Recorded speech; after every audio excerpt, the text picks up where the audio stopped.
can't zoom. I can't zoom. But I bought a exactly what we're looking at. You got an 11 too, huh? Or 12? 12. 12. Oh, you big balling. See, I have Max S X whatever.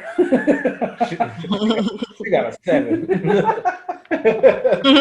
Used to upgrade until just now. She got the thumbprint bar on it. No, I don't have thumbprint. Yo, have y'all You guys drinking tonight? Wine? She doing. I am. Wine. He's not drinking. I'm not drinking right now. I'm gonna wait until later on. Cause I drank last night. We recorded last night. It is later. Hold on, it is later. Last night. So we did like part 1 of this particular episode. We did Art of Communication. It was just gonna be us. But then like the remix version is gonna be all 4 of us. That's what we're doing right now. So last night I messed around and drank a little bit before the show. I drank a little bit during the show. And I was damn near asleep by the end of the episode. So he was good at arguing though. Been there, done that. Yeah, I gotta. In fact, I used a clip. I was messed up, like to the point, like she did the intro, and I was standing there like. But I did it in his voice. That's how drunk we were. It's on IG. It's on IG. He's like, hello, and I'm just like, I was like, I can't do this. Like, I can't do it. She like. I can't hold my face turns red in these cameras. Y'all know. Yeah, her white side kick. Her white side kick in real quick. Blood rush, like somebody holding her upside down by her feet, and she started laughing. Laughing hella lot, boy. She just started giggling at little stuff. You just talking about, today is Saturday.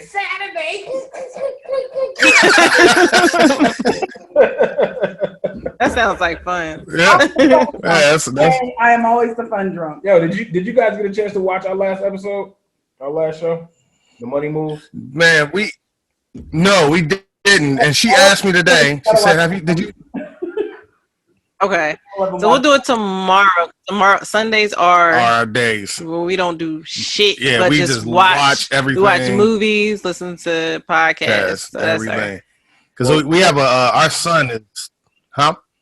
I was going to say that the perfect example of her losing control is like we were, kind of leaning in, start kind of jogging into the topic of the show. So we were just kind of chit-chatting, talking about, I don't remember what we were talking about. But anyway, in the middle of me making my point, she kind of makes, you saw the clip I put on IG. She starts giggling. And I'm like, I tried to she's trying to give me a hint. She's going making faces. And I'm thinking, I got a booger in my nose. I'm like, just tell me I got a booger in my nose. Edit that out. It's okay.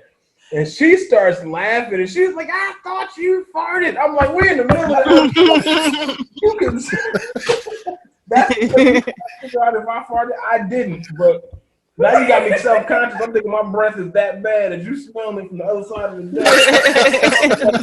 I can't talk about the topic now. I mean, and she literally had maybe like a 2-minute giggle fit over here.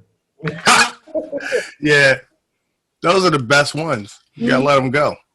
Exactly. Yeah, I just get sleepy as much. The more I drink, the sleepier I get, and I get like real mellow, and I'm just like. Here's our communication. Yeah, you guys have to stop drinking because when we're drinking, we want something else. When y'all drinking, y'all want to go sleep. That's a problem.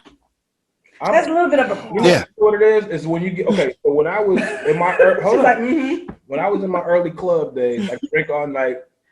Go, get out the club. We go get something to eat at Denny's or Waffle House or whatever, and you have to stay up all night. It wasn't an issue. Now I'm at an age where if I drink 2 drinks and I'm sitting down, I'm probably going to fall asleep within the hour. Want to sleep? You're sitting down. Yeah. Do y'all both have that issue, or is it just you? No, it depends. Like it depends too what I drink and where I'm at. If I drink tequila, like a drink, like a margarita or something, I tend to get sleepy. If I do shots of tequila, then I'm like, all right, I'm with it. She can just go.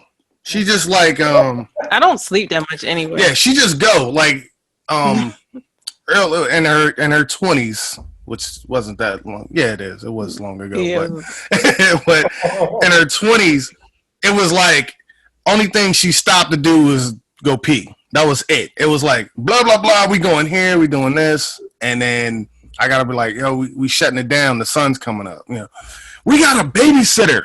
I'm like, yo, we gotta go. But for the most part, we're not opposite. I think she only. Well, I've been told she only drinks like that around me. Yeah, I don't really drink if he's not around because I'm usually watching out for everybody. I don't trust. Yeah. Just being that drunk. But with him, he's like, why are you always getting so drunk? Yeah. Every time we go out. So it's okay for us to get that drunk. Yeah. She got drunk one time, went to this comedy show, and she was plastered like after the first comedian. She was laughing really hard. She's not like a real bad, like big laughing type. And guy got off the stage and she was like, "You're so funny," and she grabbed him. He's like, "Oh yeah." I'm like, he think you're trying to hit on him. Like, you need to stop. She's like, what are you getting mad at me for? I'm like, because this guy, he don't know the difference, you know. 6 foot woman come and grab me. What you think is gonna happen? I'm not 6 foot. In heels you are. Yes, you are. So what you think gonna happen? But you guys go to sleep. We're just fun. Just wake me up when the fun parts start. That's how I feel about it. Oh, and I will. Yeah, that. Have you ever, hey, what was the topic again? The topic is the art of communication. Got you. Yep. So, I want to make sure I'm talking more focused on communication within relationships and marriage. Right. So, like the ins and outs, so the pros and cons of good or bad communication, how it's either helped or grown in the relationship. I'm gonna tag her ass tonight. Oh no! That's why I said this is gonna be a spicy topic, because you know the if you want to present yourself as being, oh no, we're really good communicators, or we have a little improvement to go. I want to put it on the table, just like our communication is shitty. It has led to hours and hours of long, arguments and conversations and miscommunications through text message, feelings, we're both dramatic, unspoken feelings, that kind of stuff. Let me know when you're ready to start, because I'm ready. Well, were you about to say something first? Yeah, but you was about to say something, so go ahead. Have you ever heard of a game called Incoherent? No. Okay, we're gonna play a couple cards just to break the ice. It's called, I'll let you see. Okay. It's called Incoherent. Incoherent. Okay. All right. So basically what it is you read this card, the words are gonna look funky, but if you say them the right way, you're actually saying a real word. Okay. I'm just gonna tell y'all right now, I never played because I get them all wrong. Me whom who've met. Me whom. You got to say it fast, and then it'll come together. Needs improvement. Me who. Okay, wait. They give you one hint. I'll give you a hint. It's the hint. Okay. Is time's up. That ain't a good hint. I mean, Me Too movement. There you go. Oh, See? Where did you get that from that hint? Hold up. I give you another one. All right. How did me? He's doing the same thing I did. Right. Like, how did you get that? Let's got this bar right. Let's got this bar right. Let's got this bar right. You can't give them the hint. Basically tells it. You let me know when you want. Yeah, hold on. Let that. Let's get this right. You almost said it. This got the. Is it?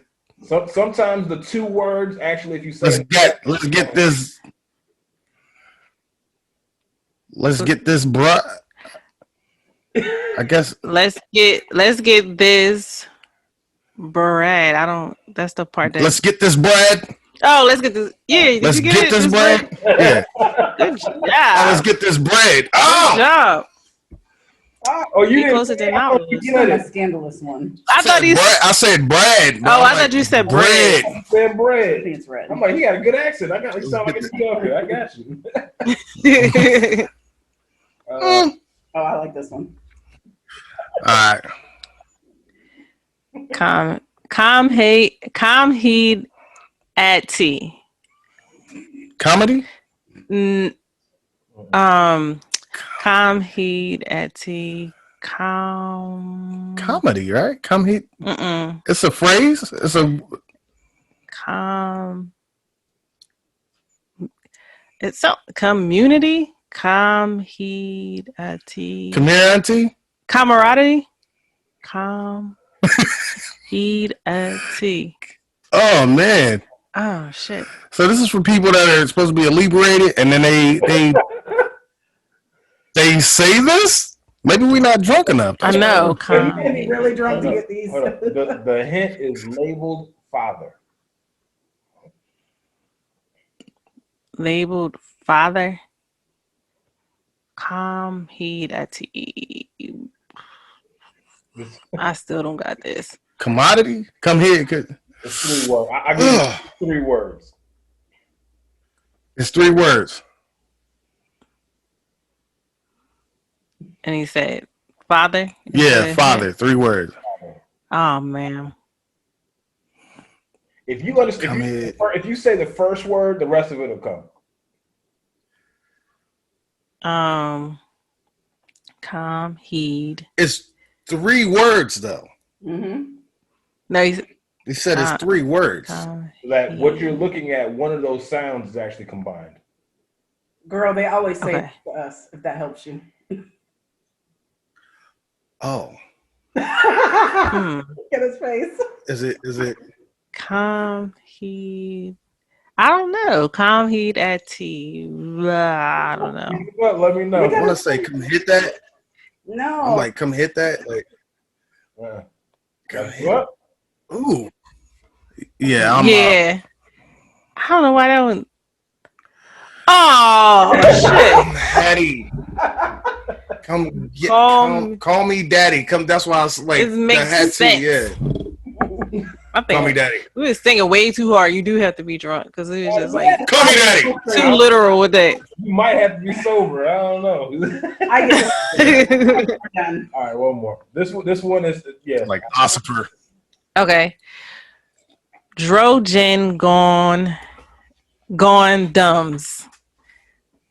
Trojan going dumb. Trojan's going. Drogen y'all getting going dumb.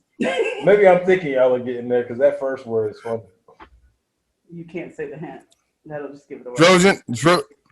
Trojan. Come dumb. You gotta just like say it all together. Trojan Gundams. I don't know. You're speaking Mandarin. Trojan going. You know what? My 7-year-old probably would get this. He's all right. Call out some words. Let's hope not. Let's hope my 7-year-old don't get this one. Oh, doesn't get this one. Yo, he get that. Trojan condoms. Trojan condoms. Yep. I said Trojan. I should have just kept riding with that. She's good at it. I'm like, how did you get that? She was in your accent. Trojan condoms. That's how our communication is. Yeah, for real. That's how communication is. That's kind of why I picked this to pull it out, because sometimes the communication on one end is like, how do you not understand what I'm saying? On the other end, it's like, I don't understand what you're talking about. So I thought that was a pretty good example of how it looks so clear on one side. How they're like, how do you not hear that? And on the other side, it's like, I truly don't understand what it is that you're getting at. Like, just say what it is. So we just recently bought that game, so I thought it was a perfect. Nah, that's good. So she would fight me because I would never give her the answer, and I would hide the cards when I leave. You wouldn't give her the answer? So you just drive her crazy for months. Yeah. And then she'd be like, "Toothpaste? That's what that shit was." She's like, I am. She has to know. I was telling my son today, he said he wasn't going to Universal with his brother. I was like, well, why? He said, there's really not, I'm just not going. But there has to be a why. I said, I'm trying to help your wife. When you tell us something, there has to be a why. He said, Mom, there's not a why. I don't need one. It's like, there has to be a why. Why aren't you going? Like, so, I would not accept that. How long y'all been married, Joe? It's 18 years? No, 17. No, it's 18. When they turn 18? We turn 18 in November. Trust her on that one. She said it with conviction. No, it's 18, nigga. Yeah, because it's 21. We got married in 03. Yeah. There you go. Yeah, it's 18. Yeah, exactly. Just agree with it. Just go with it. Even if you think it, go with it. So in your 18 years, have you seen a substantial level of growth in the communication level? The way that you guys argue, get your point across, explain something? This might get deep. So, you want to go first? No, go ahead. You already started talking. Let's stir it up first, and then we'll wipe it up. So, early on, because of the way I guess I grew up, it was like, all right, let's just get whatever. If we have a task in front of us, let's just get it done. Like, so when we first moved into our place, like I said, we had a small child, and I just knew how to react to things. Like, oh, this bill needs to get done, then we need to pay it. I don't care. I didn't care about the little parts where she didn't have enough money to pay for something. I was just like, just pay it. Who cares? It needs to get done. And she was like, but we have all this other stuff to worry about. So I didn't take in consideration how she felt about anything. It was just like, yo, pay this. We'll figure out the rest. Her call to action was totally different. It was like, let's kind of wait and make sure we have this money to pay this bill. If we don't have the money to pay this bill, let's disperse it evenly somewhere else. Early on, I wasn't hearing that. I wasn't hearing anybody's opinion about what we needed to get done. And over time, it because I was so stubborn and bullheaded, it turned into like a silent war. We would go to work. We didn't talk to each other in the morning. Of course, when we got together, text messages wasn't a thing. So I would guess if she got to work okay. And we wouldn't hear from each other until I got home because I didn't work next to a phone. And it got to a point where we went on like that for a couple of years. And I started seeing a change in her, the way she reacted to me physically. And I didn't understand it. So then, we always talk about verbal cues and nonverbal cues, and her nonverbal cues I didn't like anymore, and I wanted to change. So I just started telling her I didn't like it, and she was like, well, this is what I'm used to. So, you can probably fill in more than I can, but I can go on days, but go ahead. Yeah, I think our communication it definitely was like when we didn't have any, when we didn't have a bunch of responsibilities, our communication was great because we didn't have to really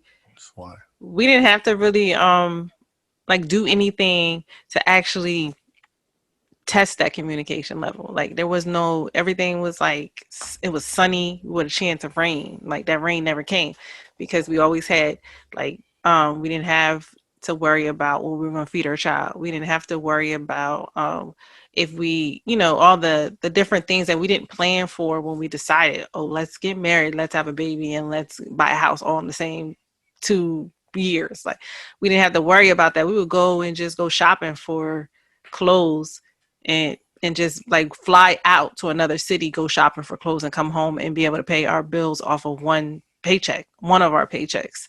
That changed after we got more responsibilities and grew up and life started happening.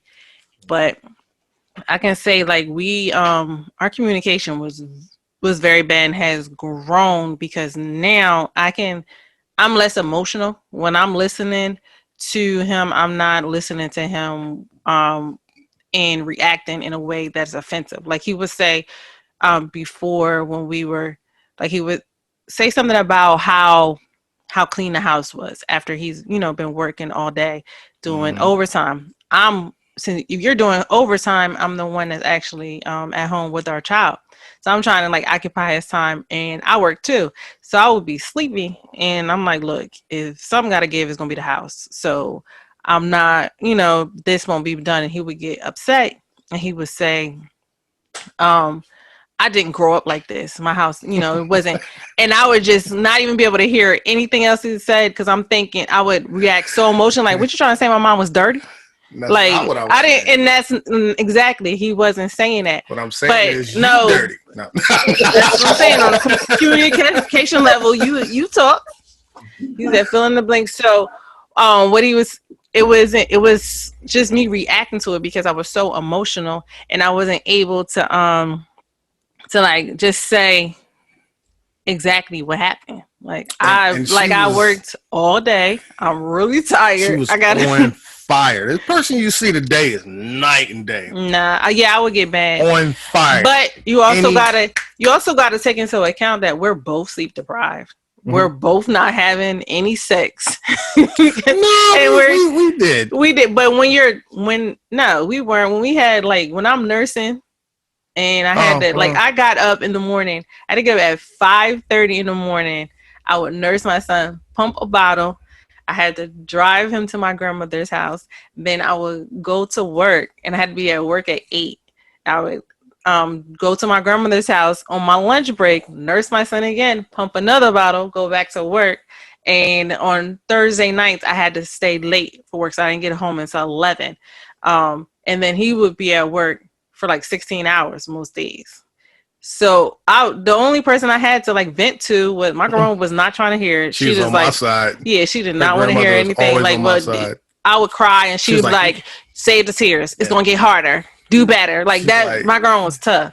So I didn't have. She loved me. She said, "You go to work every day.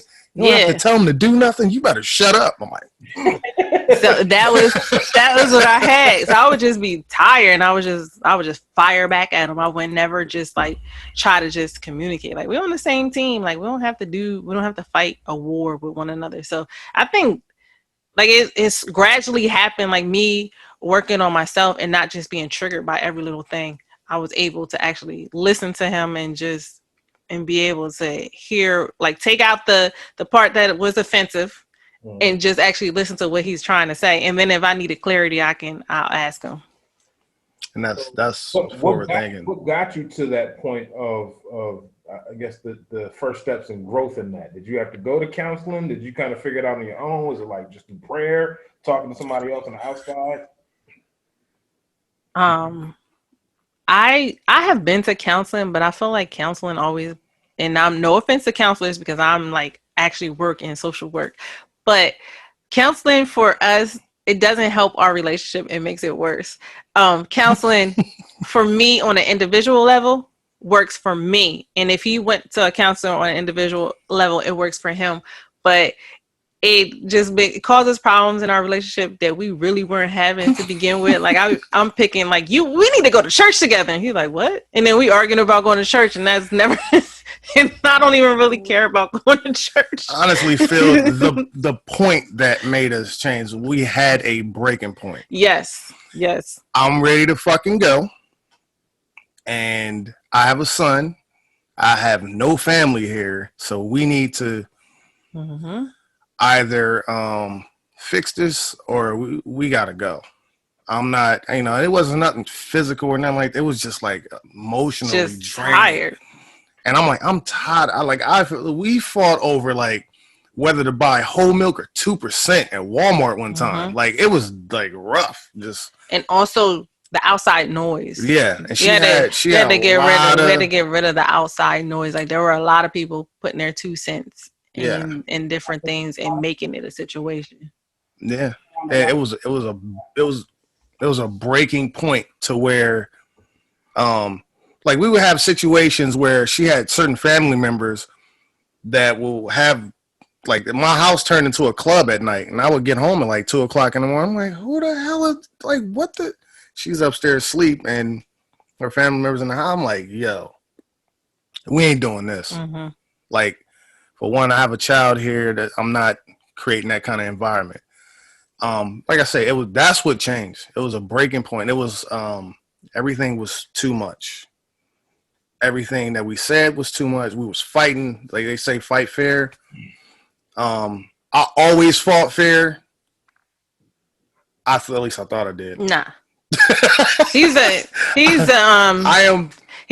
a emotion. I'm a counterpuncher. He's an emotional hoarder. He'll just shut down and don't give you anything. That's his form of punishment. Like, I'm not giving you anything. You're not getting hugs. You're not getting a response from me. Get out of my face. Or I'm not mad. I'm okay. Yeah. Like, but I'm a counterpuncher. That's not fighting fair. That is fine. I'm a counterpuncher because you don't really want to hear what's going on in my head. Yeah, I do. No, you don't. Yeah, I do. No, I'm telling you. I knew at that time you wasn't even ready to. No, okay. I'm a side with Mel on this one, because my thought process is this: if you have something in your head that you feel is true, but you're keeping yourself from saying it to me, it doesn't change the fact that thought is in your head. Mm-hmm. It don't. So if in your head you say, oh, you're immature, you're this, you're that, but you don't want to hear that because I'm gonna hurt your feelings. You not telling me doesn't change the fact that you think I'm immature, I overreact, I think this way. It doesn't change. I'd rather you say it. Let's get it on the table so you can either decide is that a deal breaker for you. But just as clear as you said it, it's not gonna come out like that. But because I know you, and I don't want to hurt your feelings. Exactly. And I don't want to break you. That is not my goal. Is to break you. But you are, because you don't know what is being said inside of my head about the things that I'm thinking that you're thinking. Yeah. You just saying it, and then I don't have to like have these thoughts where I'm thinking. Usually when you tell me, it's not as bad as my thoughts. That's what I'm saying. I be thinking like, that's exactly what he tells me. Get it on the table, because if you tell me, yo, you don't want to hear what I really want to say. No, I actually I do. Mm-hmm. I'm thinking that you're going to say something. Here's my thing. And this is, and honestly, this is where all the smiles go away for me. The one thing that she doesn't like to hear, and the one thing that unfortunately that my life experiences have led me to, is that I've had to walk away from horrible situations. Love has nothing to do with it. This is not growth. This is not progression. We are driving each other more crazy than we're moving forward. We're arguing more than we're laughing. It seems more like a struggle with little things. So if little things are driving us crazy, then there may be something more bigger at play. So having to walk away is something that I've never planned on doing, but it's something that I've had to do, in the sense of, if you're not willing to say this relationship is toxic, then I'm gonna have to remove myself, because I think that it is. I'm either not a benefit to you, or you're not a benefit to me. And I know it's the hardest thing to admit that this relationship is more toxic than it is, fruitful and growing. So at some point in time, you have to face the reality that as much as you guys came in thinking that this was going to be the best matchup possible, sometimes you got to realize the teammates that you brought on, they don't help you get to the Super Bowl. But sometimes he'll make an issue more than what it really is. Like, if I tell him I'm not happy about something, or you're not happy with me or whatever, maybe I shouldn't be here, blah, blah, blah, blah, blah. And then we got to go through that. It's not that surface level. She just painted it as if, you left the toilet seat up? No, if I tell him I don't like this about you, or we start an argument and I tell him I don't like something, it turns into, I have to fear, is he going to say, I don't want to be here anymore because I'm hindering you, or you don't like something about me. And that comes from his past relationships, not me. Okay. I'm literally telling you, I don't like what happened in this instance. No, she doesn't. No, don't let her fool you, because what she does is she'll bring up numerous situations on why this is continuously building up to her having to address it. Ooh. So when certain things go on, either she doesn't address it deeply the first time, or she just kind of passively goes, she mentions it passively, but not as an issue, like, hey, this is this wasn't done or this wasn't done. You start going, oh yeah, I get. But that's what women do. We like give you little warnings. Just because a group of y'all do it, don't make it right. But there's not a on everything. It's like, hey, this is really bothering me. We need to work on this. Then a couple weeks later, hey, we're really not working on this. We need to work on this. Again, she's addressing it like we need to work on something. When the conversation is brought up is, I don't like this. You need to fix this shit. I don't like this. You need to address this. What's going to be our game plan? What are you going to do now? So then you feel like a child that's being addressed sometimes. Like, well, but then your homework. Have you been doing your homework? What did we talk about when I said this? So then when multiple conversations happen on different topics, when someone says, I don't like this, I'm not happy with this, I'm not, we need to fix this. And you look back on the last 5 or 6 arguments and they're all directed towards you, I start going, well, how happy are you? So yes, my first. So you're looking at the big picture. Yes, it's a knee-jerk reaction. I get it. I understand that my first reaction shouldn't be, let's just blow this thing up and go our separate ways. My past has made me jaded in the sense of I will shut down. I don't say I hear what I want to hear, but I hear signs of what I've heard and felt in the past and go, oh, well, I'm not going to walk all the way through that minefield because I know what lies on the other side.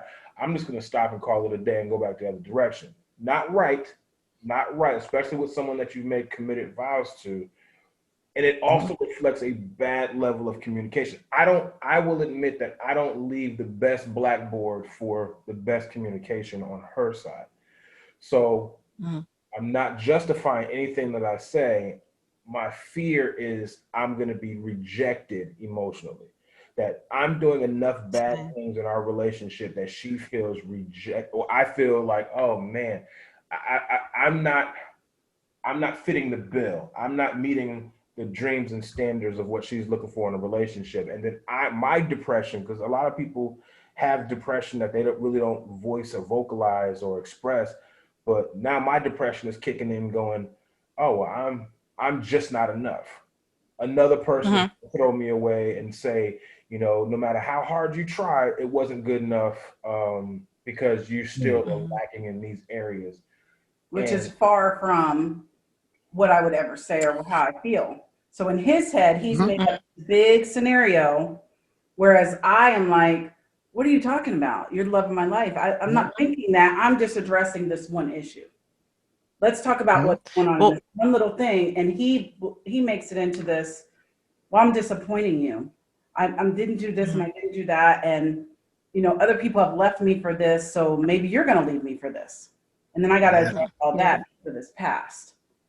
And that's but women have triggers as well. So it's like, if you do something at a particular ex or different relationship, it happens. If you've been cheated on multiple times or you've been physically abused multiple times, the first time your new person comes and goes and raises their hands anywhere near, they could literally be young. If you do it, they see you out the peripheral, they're going to think, oh, I got to defend myself. Or, so you're sort of breaking, relationship patterns, trying, and you find yourself excessively trying to prove like, I'm not like them. Look, I do this or I do that.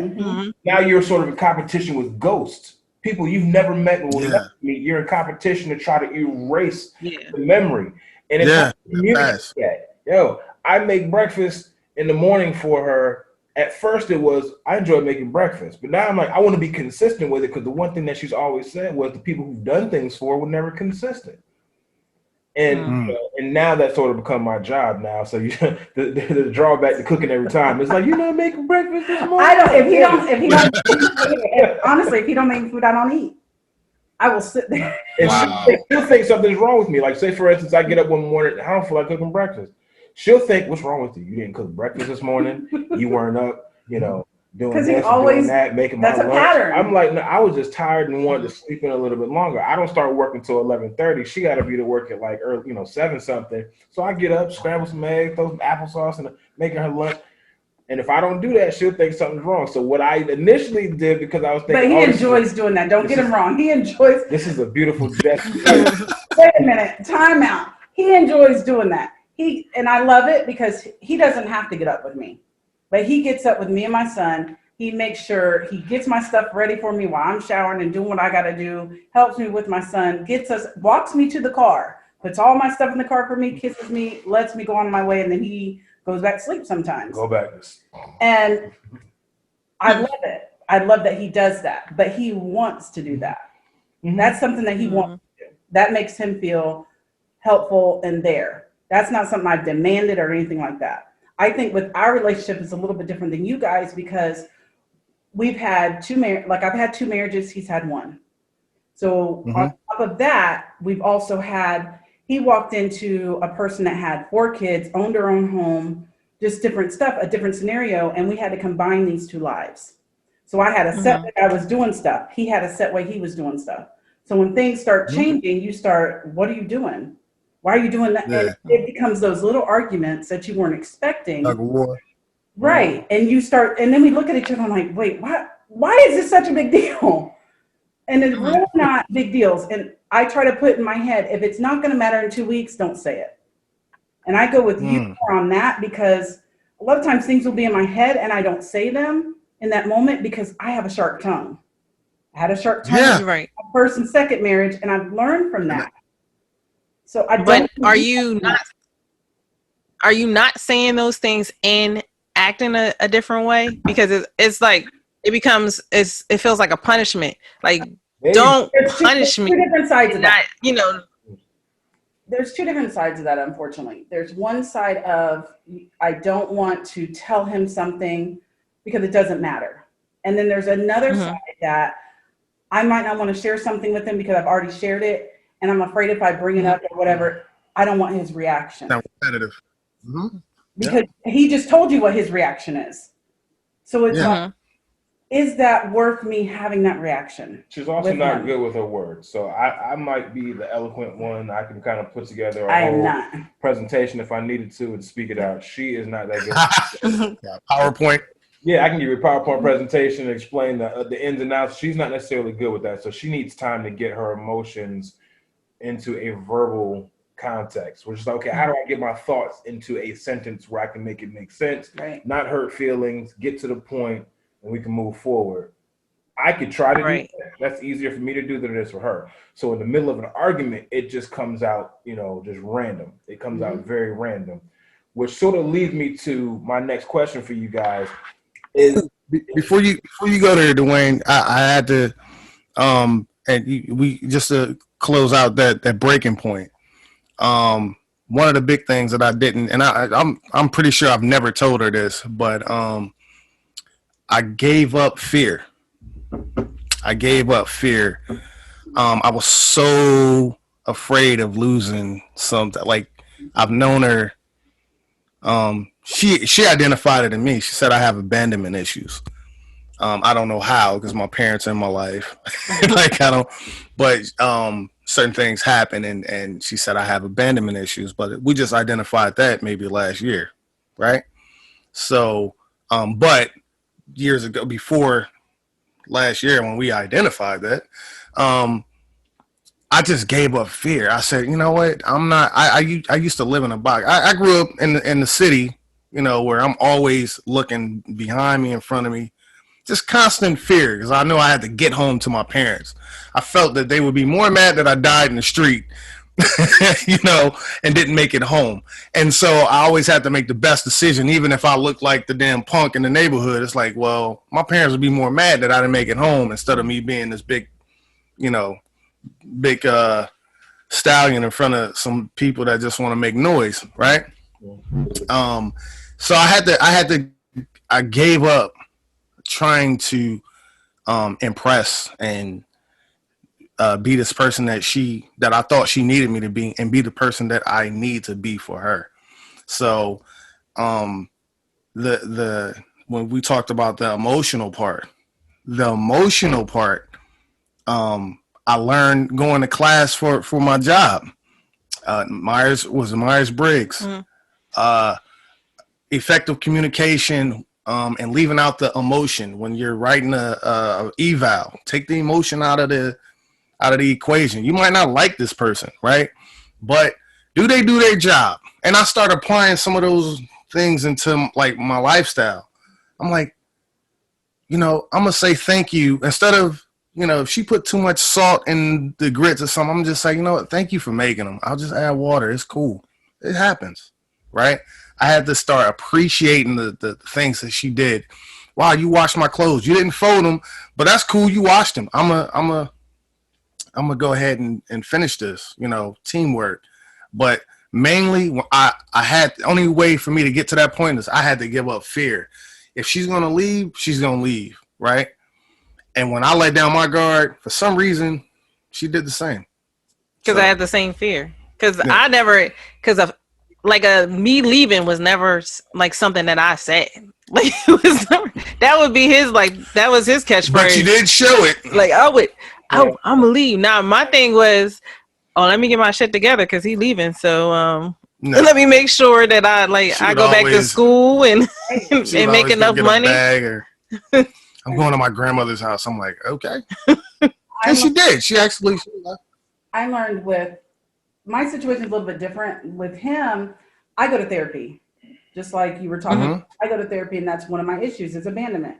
Because every relationship that I've had, it's felt like an abandonment, even with family stuff like that. So I do have abandonment issues. But one thing that we've talked about in those sessions was fear. If somebody's going to leave, they're going to leave. No matter, you got to be yourself. Then you can do it. Right. Yep. So that's been a big eye opener to me. So I've kind of stepped back and been like, okay, he feels this way. I can only tell him so much. But if he's going to do what he wants to do, he's going to do what he wants to do. I can't force somebody to be with me or to be here that has those type of fears on his side. My fear is I hate wasting time. See, so it's almost like if you're not happy, we can waste the next 6 months with you trying to pretend that you are. But let's get to the root of it. If you're not happy, let me know. Again, so my Myers-Briggs is an ENTJ, which means we are get to the point. I don't deal with emotion. I deal with logic first. The emotion may or may not come later on. Let's just get to the job. Let's get it done. Whether it hurts or not, has nothing to do with, hey, do you love me? Oh, I've always loved you. This is not about love. This is about, it's almost like when you hired somebody, you hired them because their resume looked good. You hired them because the interview went great. Your first few weeks is great. But when years go on, you go, is this person capable of getting this job accomplished? Am I capable of being a supervisor for this particular person? So we can pretend for the next 3 or 4 years that we're happy and then, you see it on TV all the time. Oh, I haven't been happy for months. I haven't been happy for years. And then, when they start going into the divorce talk. So my thing is, I don't want, and unfortunately, the multitude of relationships that I've had have ended with cheating, with the other person cheating. And it happened early enough on where I was like, well, this was going on way back then. You could have told me. I'll cry by myself being single. You could have whatever life you want to have, but if you would have told me, we wouldn't have had to have wasted time. You wouldn't have had to hide, lie, and cheat about the whole thing. You could have had what it was that you wanted and just told me to move on. I would have did the comment board. I would have moved on, sailed on. But so I look at certain things when it comes to the relationship, and unfortunately, it's harder for me to communicate it because I come from a different set of experiences than she does. So I can try to explain my mindset of why I'm reacting or saying certain things. All she hears is, you're talking about leaving. And I'm going, yeah, to avoid wasting time. If you point out enough consecutive things about me that they're all different, that you want me to fix, I'm going to start going, well, these are the things that make me who I am. If you don't trust me to be the leader in this relationship, and these are the things you're pointing out, and these are all leadership roles and qualities and stuff, I'm going to go, so you're not satisfied with me being the leader in this relationship or taking control of certain things, I wouldn't say so. Because, I mean, it's a lot of work, and I know you're not going to want to be sitting around while the under construction sign is going on me because, you want to feel protected and cared for, and that someone else can take the weight off your plate, not, well, I'm going to have to sit around and make compensations because, Dwayne doesn't know how to be a good leader in a relationship. So actually, that's a good segue. Is there a leader in your relationship? Is there a head of household, old school mentality in your relationship? Or do you both consider leaders? For me, I've always trusted her decision making. So, and I still do. I trust her decision making. But early on, she was so responsible as a young woman that that was very attractive to me. So it was like, wow, okay, I don't have to think for her, right? She knows what she wants to do early on, and that's a quality that I love. As we've gotten older, because I see a plan, and even at work, I just learned this about myself maybe about 7 years ago. Something had happened, and one a friend of mine, coworker of mine, came up to me and he's like, "Yo, the way you reacted to it," he says, "everybody gravitated to you, and you were able to give direction without being forceful, and they were comfortable coming back to you and actually explaining to you what's the scenario of what occurred and how we should go about fixing it, and you were able to listen to it, and then, all right, let's execute that, get back to me." And I was able to point out the negatives and things like that, and they told me that. At home, Mel says I do that at home. I think we were in Jamaica. We were in Jamaica one time, and all her siblings was there, and the currency was a little different. And I told them, just get the Jamaican currency. I had like 15 people like, "How are we going to pay for this meal? We have too much money. I don't want to give away my money." And I'm like, just relax. Like, yeah. And it's, and it's the same way. Like, I went on a girls trip, and that was like the first time that I was like not having to think for myself.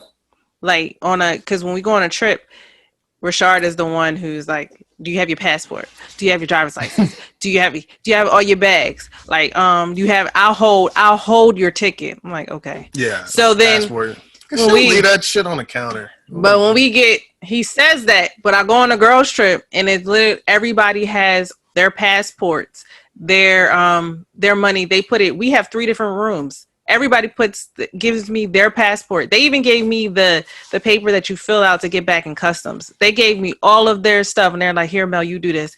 I was the one who planned the trip. I was the one who they cashed at me the money because they didn't want to do any of that. So I became the leader. When he's not around, I am the leader. When he's here, he's the leader, and I'm comfortable with it. Yeah. So he is that person. He's the calm leader. Yeah. I love the team aspect. I love the fact that we can communicate, and I don't want her to feel uncomfortable, or anybody on my team or in my marriage to feel uncomfortable and feel like, God, this dude's a tyrant. Like, he's not listening. And it had to come.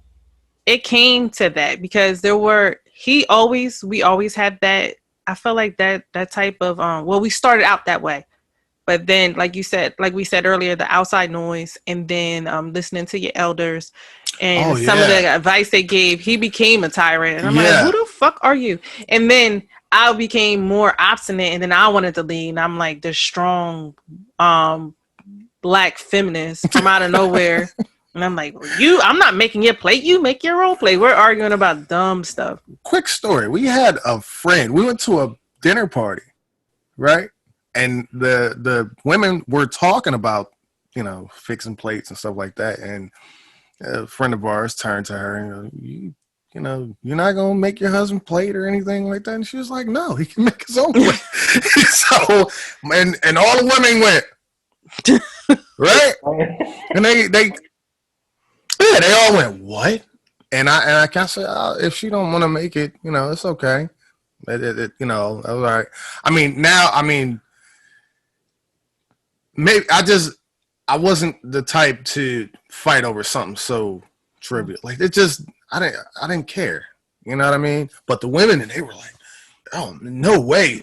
My husband, he would go crazy. And I was just like, and I'm like, you look tired too. Yeah, I don't care. I don't want to look tired. And granted, like, now she don't let me do anything. But she grew into that, and we don't do it because of tradition.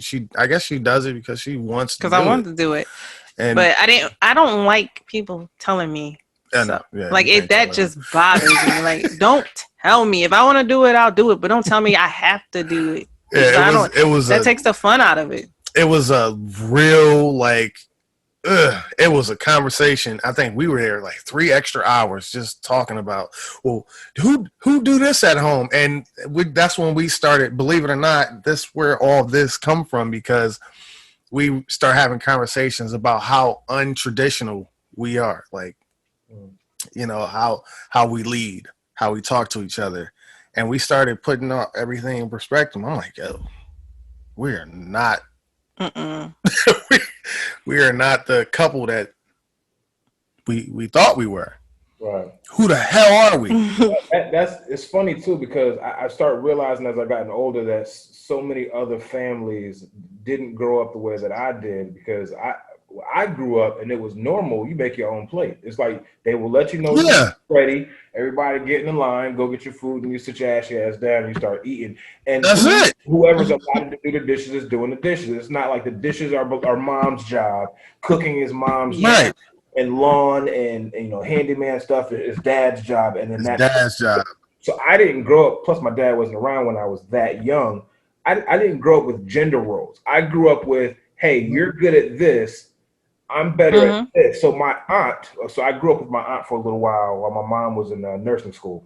So my aunt was better with dealing with the finances than my uncle was. Plus, he was also better at doing yard work and handyman stuff than she was. It wasn't, this is man stuff, female stuff. It was, I'm good at this. You're good at this. That I'd rather you stick with that. Now, at some point in time, my uncle got better at doing finances. I'm sure she would let him do the stuff, but they kind of balance it out. Right. Hey, listen, if you're good this time doing it, you know, I'm gonna handle the finances. I'll do the shoveling of the snow, because you know I don't want you out there hurting yourself or having to, you know. So that's how I grew up. Of course. But me at the same time, I'm also a nurturer. You know, I'm a nurturer / protector. So yes, I'd be more than happy to be like, yeah, I would prefer you not to get up to make yourself lunch. I'm already up. That's no big deal. I can get this faster, and then I'll bring it to you. So making her lunch in bed or breakfast in bed or bringing her dinner in the bed, it's not like, you know, oh, I feel obligated to do it. I love her so much. It's like, here's a treat. How often do you do this? Do you get breakfast or dinner in bed? It's like you don't have to move. Just I'll get you water, and then I'll get you a napkin and all of that stuff. It's fun for me because I love her so much. So it's one of those things that I'm a you know, jack of all trades, master of none. There's only a few things that I can really do well. Dinner is not one of them, but every once in a while I can put something together that I'm satisfied with, and if I can make it where she doesn't have to get up and make anything, that's one less thing that she has to deal with throughout the day. She is a wonderful woman who I adore, and I look for any little thing that I can possibly do to express that. So making you breakfast or walking you out to the car and carrying your bag to the car is the least that I can do for being light in my appreciation.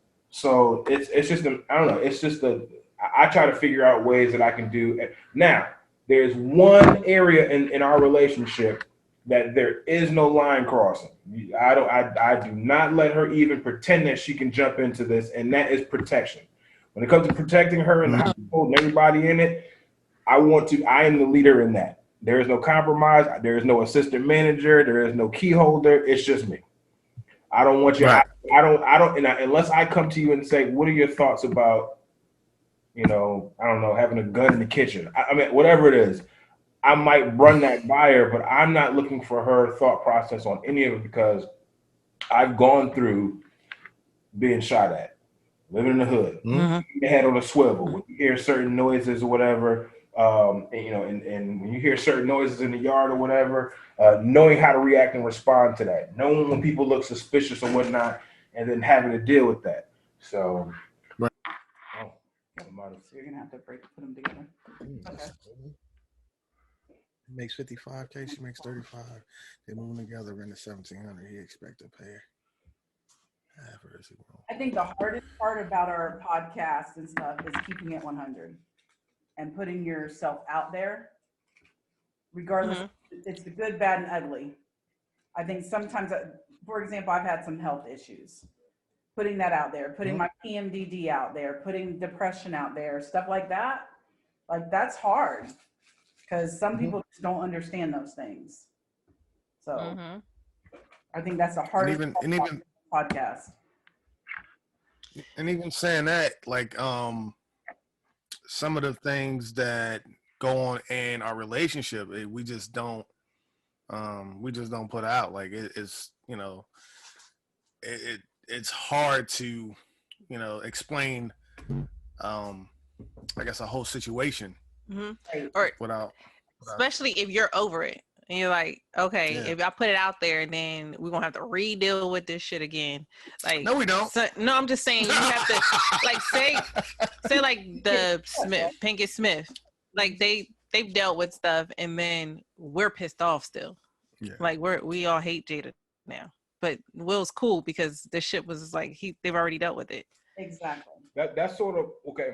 Full transparency is part of what our issue is.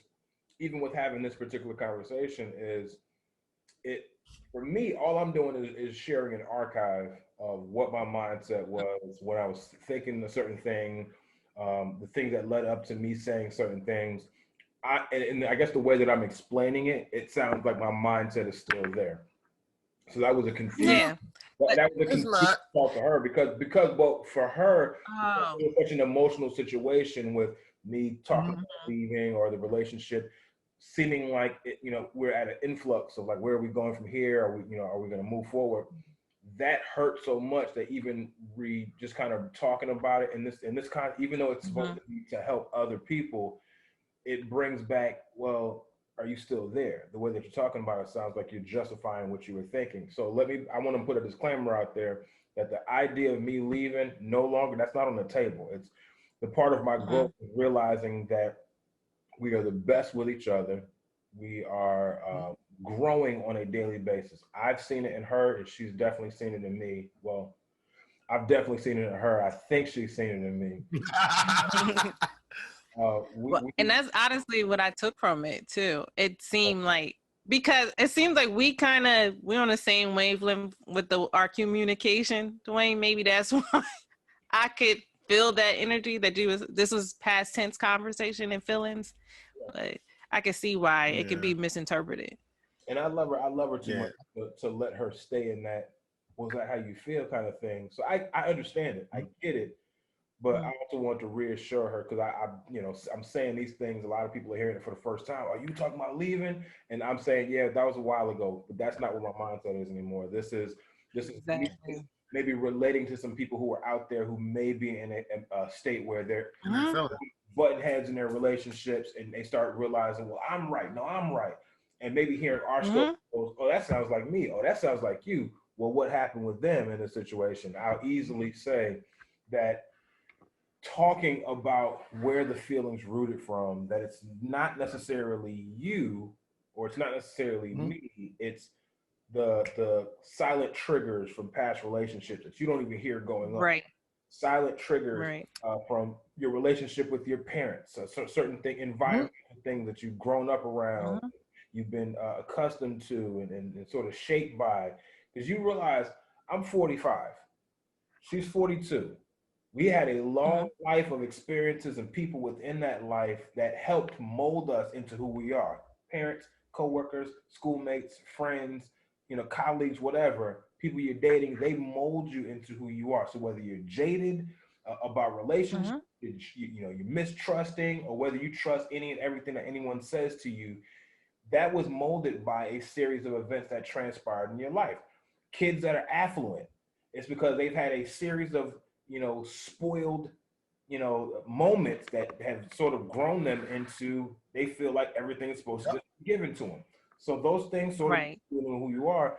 And when you get together in a relationship, especially one that you've deemed to be a forever thing, you're going to have to deal with the bullshit that's out there. It's like, you have some fucked up mentalities that are in your head based upon these series of events that happen. I can acknowledge that and say, cool, that's on the table. Now, here's my bullshit Now let's figure out how we can, put this together and either sort it out, figure out this is it's a legit feeling, but I'm gonna do everything I can to work this away. Right. How are you gonna deal with the stuff that's on the table? And it may not. Go ahead. I'm sorry. Go ahead. I was gonna say and you may not be able to completely work it away. You might just have to. I'm sorry. Deal with it as it comes along. Exactly. Certain things. When you get a chance. Well, it's just like when somebody's been cheated on so many times in their past. Like, we're very transparent. He has all my passwords. He has all my phones. He has whatever. So there's times like if my phone's going off at night, he goes out when I go to bed, he has his drink or whatever at night, and I go to sleep because he snores. So I'll go to sleep before he comes in, and my phone's just going off. He's been cheated on a lot. So his first instinct is check her phone. Mm-hmm. And he'll question me or whatever. I have no problem with that. Some people would have a huge problem with that. Well, he don't trust me. No, that's something that happened in his past that I have to reassure him on. There's things that he reassures me on. So if he checks my phone, what was it, the FedEx guy? I had gotten a call from FedEx during work. So he had saw that in my phone. He's like, who's FedEx? Why would FedEx be calling? Hold up. So you've all seen or heard, somebody that put, a side chick or a side dude, or the pizza guy and the Papa John's or whatever in the phone. So I happen to, maybe I had a jealous moment or a concern or figured, again, everything for me goes back to wasting time. I'm like, man, if she's cheating, I can get over being cheated on, but then I feel more mad that we wasted time. Anyway, so I'm like, I'm just going to go through her phone. I ain't going to check too much, just surface level stuff. So I grabbed the phone, and I'm going through the recent calls, and I see she has this FedEx Ground that she was on the phone with at a certain time. And I'm like, FedEx Ground? My brain didn't think maybe the call was an inbound phone call. But then I'm thinking, well, let me reverse white pages it. So I take the number and I put it in Google, and it comes back to this dude. It comes back to a mobile number, a cell phone. So now I'm like, she's trying to get me at the okie doke. I'm like, she put this dude's name in here under Google, under FedEx Ground. I'm like, FedEx Ground don't even got no number. But you know what? He got up this next morning, everything else, didn't say a word. I went to work. I normally FaceTime him or something during my break, and he was like, okay, I got something on my heart I need to tell you. I'm in the shower now. She FaceTime me when I'm in the shower getting ready for work, and I'm like, I got something on my heart. I just want to, get it off my brain, because you can either answer it away and I can laugh it off as just being a silly thought, or I'm going to see it in your face that I caught who this real dude is. So I asked, I was like, hey, do you know this? I saw that you had a phone call from FedEx Ground. And she was like, oh yeah, it was a woman that called from this order that I made for these shirts, blah, blah, blah. They were calling me to let me know that the shirts will be in today. And I'm like, they didn't have my address for some reason. Oh, I was like, oh, so that explains the FedEx Ground thing. And she was like, yeah. She was like, what do you think it was? And I'm like, well, I reverse looked it up, and then it came up to some dude's name. She was like, a dude? She was like, no, it was a woman that called from the company that I ordered the shirts from, or from FedEx, saying we have this in our lot or whatever, and we're going to send it out. And I'm thinking, oh. And obviously, in your brain, you're like, I feel like an idiot. But I gave him more on top of it. I screenshotted the FedEx thing that the lady was coming and what they did. And then I screenshotted my notifications for that night about why my phone was lighting up. I'm like, you're good. But all I want is you. But the growth in the communication was typically my reaction would have been sort of angry, like, who's this FedEx dude? I looked it up, and this is a dude who must know. Who is he? A dude used to date? Like, that would normally be my reaction. But I was like, I have something on my heart. I'm a little concerned about it. It might not be anything. Let me just ask you about it. And I did, and she answered it, and she was like, are you good with that? And I was like, yeah, I'm good. It answered my question. And then now it's something that we could laugh about, and it's not that big of a deal. So now that is a part of our communication growth. And I think we all have that little moment. It's not necessarily something, but there's times I'll just text them, I'm having a moment. There is no reason why, but we have that communication that I can say, I'm having a moment. He's like, here's my location. Here's what I'm doing. Here's the screenshot on me. Here's a picture. Like, he's like, here you go. If that makes you feel better. And I do the same for him because we both have experienced cheating. We both have experienced, abandonment, just people doing us wrong. And yes, we love each other to death, but we still have those insecurities too. And that's okay. You just have to help each other out in them. And a lot of people won't do that in their relationship. No. I like to make her jealous, so.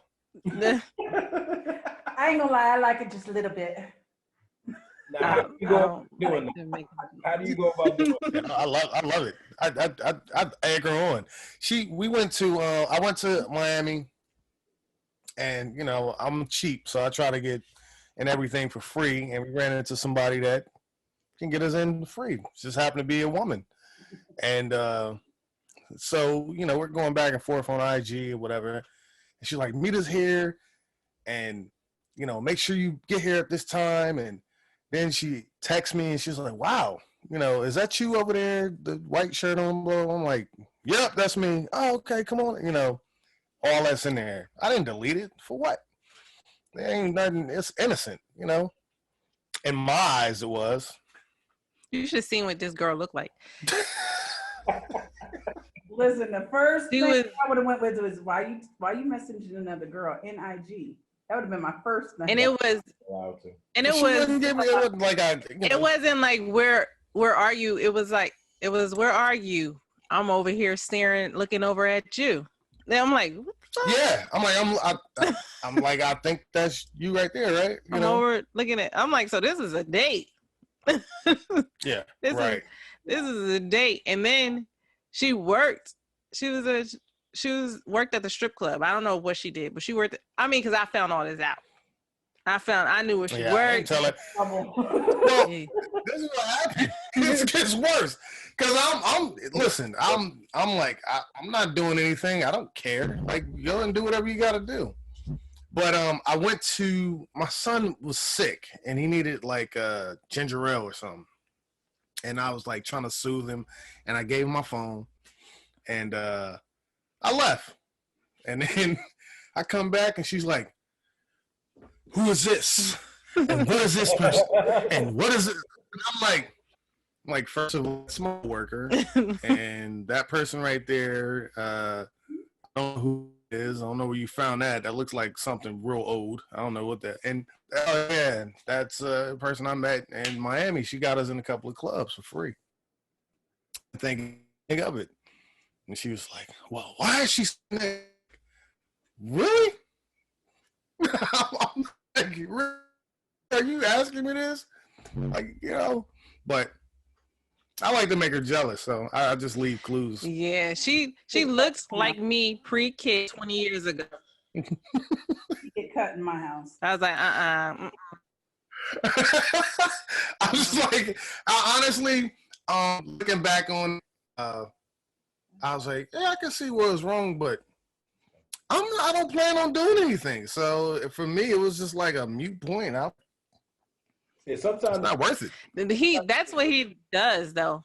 Sometimes it's not about your intentions. It's about what you allow the other person to get off doing. So I could literally go into a grocery but they're not getting the deal. So I can go in the grocery store or walk through the mall with the best intentions of trying to find some sneakers. But if a whole bunch of girls are looking at me, she's looking at me like, you don't see all them girls staring at the fact that you wearing gray sweatpants. Oh, nigga, I'm not paying. I'm trying to find shoes. I ain't worried about my sweatpants. You can't wear gray sweatpants out the house. We've already had this conversation. Apparently, not happening. Right. Out the house. Yeah, and I contacted the girl, and her was like, she liked him. She liked him, but she was like, he was very married. And I'm like, okay, so if you're trying to get into the club, choose somebody that's a little haggard looking, that doesn't have a crush on you. It was fun. You almost died for no reason. For real. It worked out in my favor because she was just like, for weeks, she was like, "And what did you say to her?" And she kind of looks like she did. Really, she did. She really did. I don't know how that happened, but whatever. Yeah. Well, if you ever need any help finding anybody, I can help you. I can find anybody. Women just have that thing. We have that thing. I'm just, you know. I find who I need to. I think that's what it was. Women want men that are unavailable and will tell them, I'm not available. No, yeah, they do. But go ahead. I'm done. What they do is they hear and see, like, he gets up, makes me breakfast, walks me to the car. They start hearing that. They're like, oh, he's looking awful fine to me now. He wasn't cute before, but now he is. Oh, he does that for her? He bought her that? So that's what women do. That's not enough for guys. I'm like, oh, she breakfast and grits, and she cook up the pork chops, and I'd be like, okay, cool. I can find that anywhere. That doesn't impress me. It's anywhere. You know, oh, she likes to suck toes. I'm like, well, tell me more. I want to hear more about the girl. Not me. He has crater feet. No. You gotta put me out there. Unnecessary. No, just one toe. No, yeah. I know you ain't talking. I don't even like his feet on my feet. So. You say you don't like his feet on your feet? No, I don't like feet at all.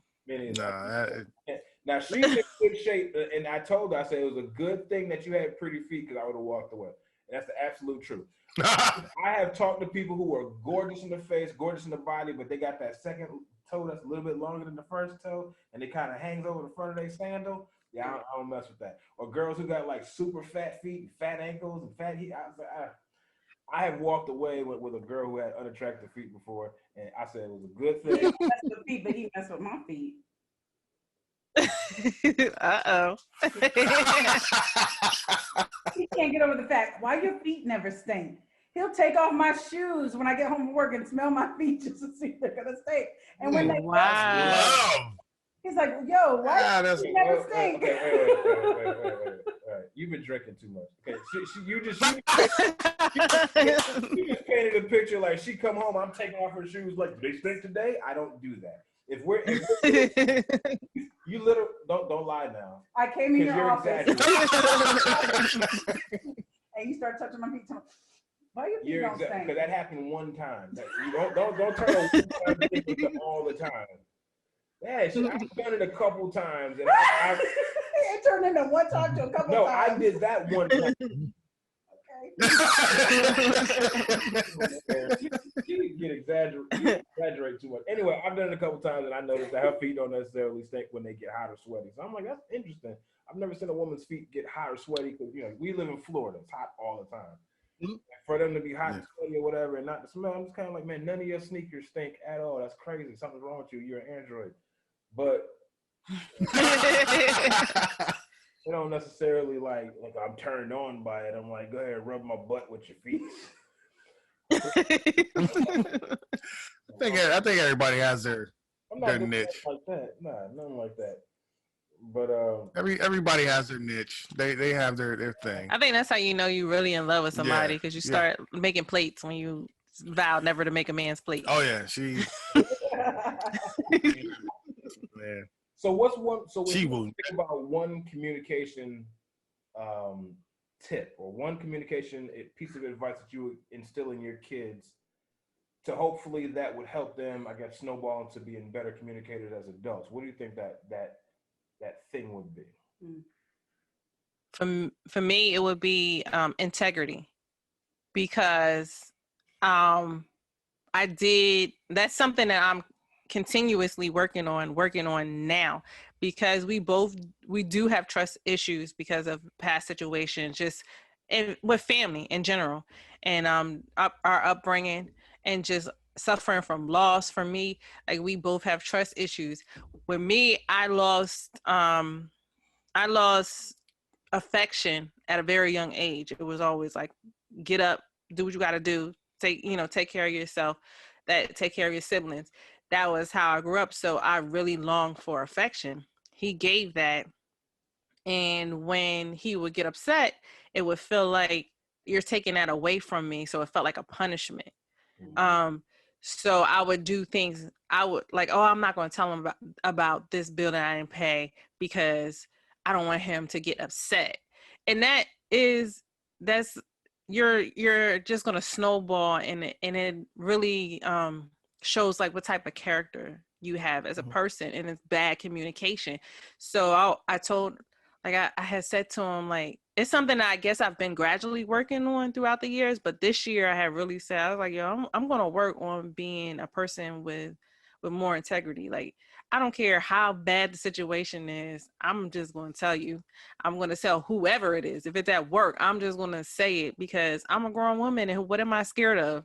Like that I think is really important for my kids to know, because I don't want them to get into a situation they think they can't tell us, because that's what they learn. They see me doing. For me, one thing that we want to tell our kids. I guess it would have to be. I want them to be upfront and forward, honest. But I constantly teach my oldest son this now. Is how to. Everybody says be an effective communicator, right? Which takes skill, because you have to read a person and understand how to give them the information without triggering them. And I've learned that in the work that I do. I've learned how to do that. It took years, but I've learned how to. So I try to teach, like, fast track my son, because it will affect him in because my son's like me. He's just blunt. It's like, yeah, and like he would tell his mom all the time, like, "Mom, you gain weight," like right now, and he'll say it. He will, She'll be like, "How do I look?" He'll be like, "Yeah, that ain't it." Like he'll say with a straight face, and I gotta tell him, like, you don't want to do that, because it's gonna be some girl that might like you, and you're gonna say something that's gonna offend him. The reason why I know he's gonna do that, because I did it, and not that I regret it. I mean, I met you. We're cool. But I want him to know, like, words are powerful, and learn how to use them in a way where you don't want to piss anybody off, but you don't want to lead them down a road where, or lead them down a dark road. So, because you can say something to piss somebody off or trigger them, and they go haywire. You never know. So, or they're healing from you. From something you said. Yeah, i.e., like what happened to you and your stalker. Yeah. This dude, after 20 years, you ruined my life for black women forever. He really did. He called me at work through Facebook Messenger. I was like, what? What? Block? Yeah. Going back after years, don't they? It's like, what are you talking about? Yeah, he called her. I said, don't answer that. Don't even. I said, he called like 3 or 4 times. I'm like, don't. I mean, the dude's all the way in California. Just let him. Did you know what he was calling for? No, I thought it was going to be, because we've talked, since then. So I thought it was going to be like we were cool. So I thought it was going to be our regular cool conversation. But he wanted to go back until like sophomore year in high school, and was like, I was like, what? I don't even remember. He's like, I hope you don't do that with your sons. I was like, whoa, shit, gut punch. Like, I hope I don't ruin women for my sons. He deserves a gut punch on that one. It's like, how you gonna cross the line? You've been graduated, remember? Yeah. Like, dude, let it go. But yeah. So yeah, I would, just learn what to say, how to say it. The sad part about that is my dad flies out here, and he's just like real blunt. Like, my dad pisses off 90% of the women he come in contact with. 10% love him. They, all men love him. Oh yeah. Every man that meets him loves him. I don't know. He has a knack for it. He can piss off a woman. Is any insecurity you feeling about yourself that day? He sees it. He sees it. He's gonna make a joke about it. Yeah. And think it's funny. Her aunt is like bulletproof. Like, I've known her 20-some years. She's bulletproof.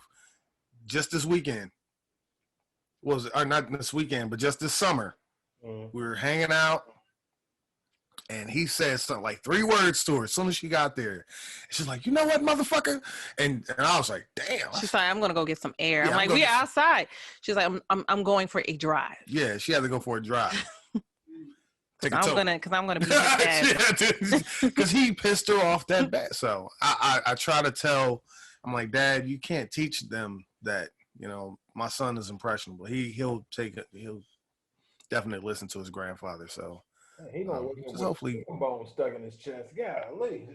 Yeah, my dad's rough, man. He is. Wow. But the women that love him, oh my God, they love him. They like, oh, Jesse. I mean, it's crazy, but I don't know.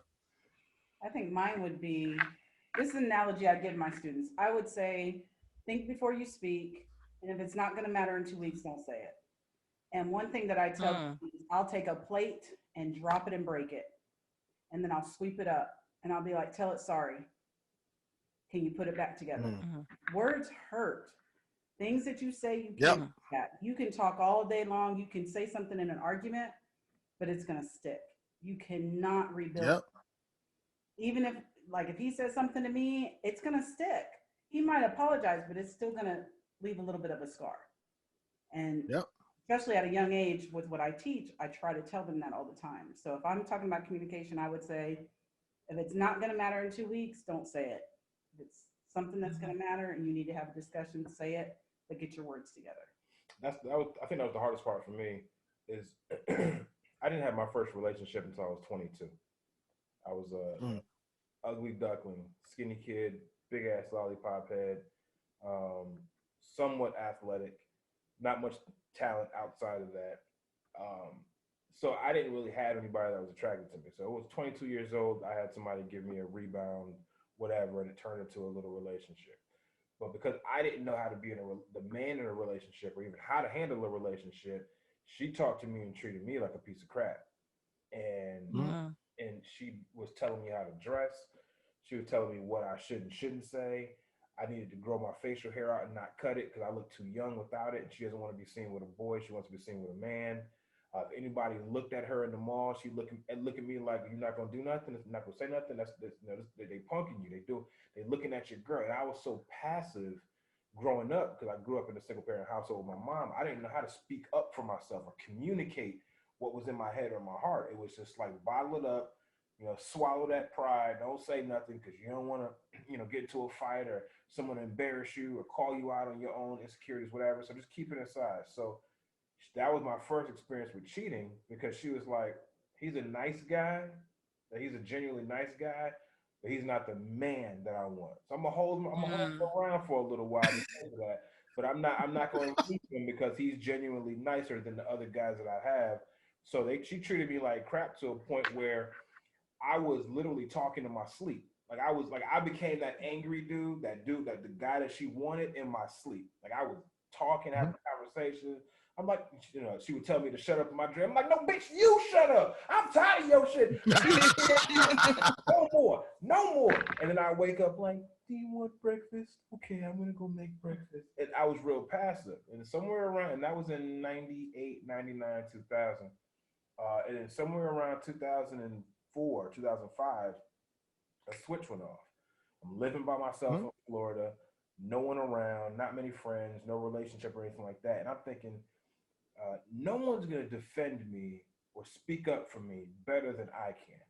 If I don't say anything, then I deserve to get walked over. I deserve to get punked. People are going to look at you and take advantage of you and abuse you. They're going to cheat you. They're going to lie to you. They're going to try to get over on you constantly. If you don't open your mouth and communicate what's in your head and what's in your heart, they're going to abuse you. And they're going to see it as being fun to take advantage of you. Stand up for yourself. What's the worst that can possibly happen? They're going to get into a fight with you. That's not a smart idea for them. They're going to fire you. They're going to try to hurt your feelings. Again, so what? What's the worst they can do? Walk away and say, I don't want to be your friend. I don't like what you said. I don't give a shit. So at that time, I went from being like so concerned with other people's thoughts and feelings of me, like I want to protect that, to being like, I don't care. If you leave, you leave. I don't give a shit if you want to be my friend anymore. Yeah, I'm going to tell you the brutal, honest truth.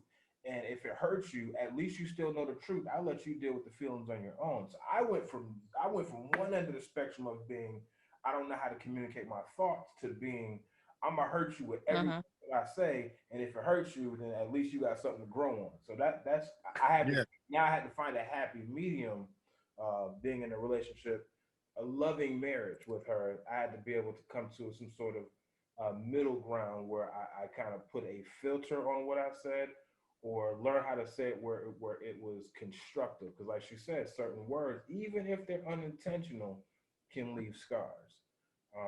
And that's something that I did not take into consideration until she kept expressing that to me. Even tonight, that every little bit helps. So communicate effectively. Don't just communicate flippantly. You know, use a filter. So what would you about to say? Nah, I was saying, I bet you she wish she had you now, because she's probably in a shitty relationship.